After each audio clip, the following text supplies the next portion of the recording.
ఇప్పుడు మనం ఒక క్వశ్చన్ చూద్దాం. ఈ క్వశ్చన్ టెట్లో ఇచ్చారు. ఏ రోజు ఇచ్చారంటే 10వ తారీఖు 10వ నెల 2024వ సంవత్సరంలో టెట్కు ఈ క్వశ్చన్ ఇచ్చారు. ఇది తెలుగు కంటెంట్కు సంబంధించింది. Question number 33. ఇప్పుడు క్వశ్చన్లోకి వెళ్దాము. Question number 33. పర్వత శ్రేష్ఠ పుత్రిక పతి విరోధి అన్న పెండ్లాము అత్తను గన్న తండ్రి ప్రేమ తోడుత వానికి పెద్ద బిడ్డ సున్నమిప్పుడు తేగదే సన్ను తాంగి.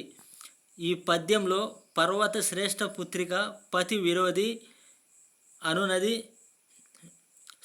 ఈ పద్యంలో పర్వత శ్రేష్ఠ పుత్రిక పతి విరోధి అన్న అనునది వీరిని సూచిస్తుంది.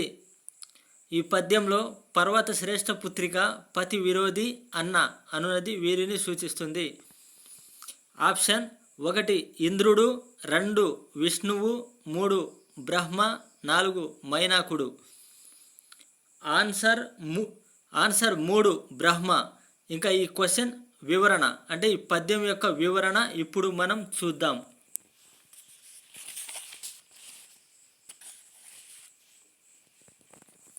ఈ పద్యం యొక్క వివరణ.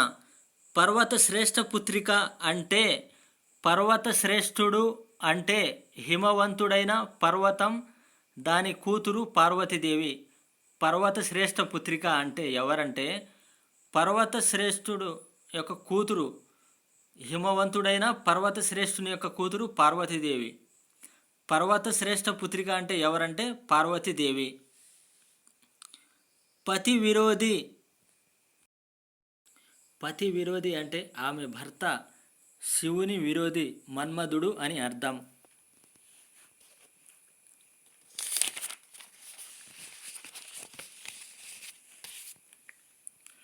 అన్న పెండ్లాము అత్తను గన్న తండ్రి, దీని అర్థం మన్మధుడి అన్న బ్రహ్మ భార్య సరస్వతి, ఆమె అత్త లక్ష్మి. తండ్రి ప్రేమ తోడుత వానికి పెద్ద బిడ్డ అంటే లక్ష్మిని కన్న తండ్రి సముద్రుడు, అతని పెద్ద కుమార్తె పెద్దమ్మ అంటే దరిద్ర దేవత అని అర్థం. చివరిలో సున్నమిప్పుడు తేగదే సన్ను తాంగి అంటే దరిద్ర పెద్దమ్మకు కొంచెం సున్నం అంటే తాంబూలం తీసుకురావాలని చమత్కారంగా భార్యతో భర్త మాట్లాడడం. ఫ్రెండ్స్, ఈ క్వశ్చన్, ఈ పద్యం, దీని యొక్క అర్థం, వివరణ అర్థమైందని అనుకుంటున్నాను. నా ఛానల్ను లైక్ చేయండి, సబ్స్క్రైబ్ చేయండి, షేర్ చేయండి. Okay, thank you.